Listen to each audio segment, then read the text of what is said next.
Prof, Harfi Muiz, kan tadi Prof udah nyinggung ya di Instagram bahwa uang apa denda sama uang penggantinya itu cuma sekian persen dan pidana penjaranya juga sangat kecil ya gitu dari konstruksi hukum yang 300 triliun korupsi merugikan negara ya, gitu. Iya, saya merasa itu menusuk rasa keadilan masyarakat ya. Ini baru pertama ada orang didakwa bukan diduga, didakwa melakukan tindak pidana korupsi dan tindak pidana pencucian uang sebesar 300 triliun. 300 triliun. Lalu tuntutannya hanya 12 tahun. Dengan uang yang tadi 300 triliun itu dikembalikan hanya 210 miliar ditambah satu denda 1 miliar. Itu sungguh menusuk rasa keadilan. Karena apa? 6,5 tahun itu kecil sekali bagi orang yang menggarung kekayaan 300 triliun hanya diambil 210. Lalu ada yang mengatakan, bahwa itu 300 itu kan potensi, bukan potensi. Itu sudah disampaikan bahwa itu kerugian keuangan negara, bukan kerugian perekonomian negara. Kalau kerugian perekonomian negara itu potensi, termasuk gaji, termasuk apa gitu yang diduga merugikan perekonomian. Ini uang negara menurut Jampitsus Febri Diansah resmi pada waktu itu malah menyebut ini bukan kerugian ekonomi negara tapi keuangan negara, artinya uang konkret yang dicuri dari negara.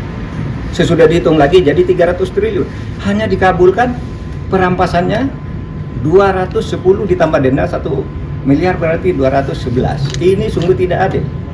Coba Anda ambil contoh Beni Cokro, hukumannya seumur hidup, asetnya dirampas ratusan miliar oleh Kejaksaan Agung. Henry Surya semula dibebaskan di pengadilan negeri, kita tidak terima, langsung kasasi atau dituntut lagi dari kasus lain, naik ya.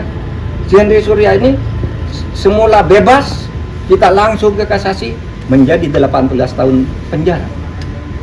Hartanya juga diambil, sudah disita oleh kepolisian. Atau Surya Darmadi itu divonis hitungan kerugian yang ekonomi nih bahkan hitungan ekonomi negara rugi 39 triliun, dituntut oleh jaksa 39 triliun dengan denda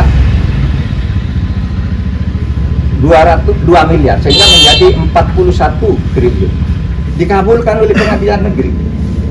Tetapi naik banding tetap kena 2 triliun, hanya uang kecil kena 2 triliun. Ini 300 triliun kena hanya 250 miliar. 250 miliar itu persen 0,007%.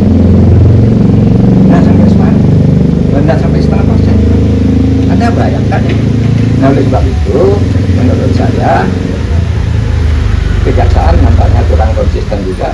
Mengapa menyebut dakwaan 30 kok kemudian tuntutannya 250, kan terlalu jauh meskipun sudah dihitung ulang oleh pengadilan, terlalu jauh itu. Berarti kalau dari 350 jadi ini berarti seluruh dakwaannya itu agak hoax gitu ya, agak tidak tepat. Nah itu supaya diingat bahwa kita mengembalikan aset sekaligus memberikan hukuman yang setimpal. Apapun alasannya itu hukum yang berlaku dan itu sudah didiskusikan soal denda damai, soal kembalian aset sudah didiskusikan semua dan sudah ada undang-undangnya di tempat kita.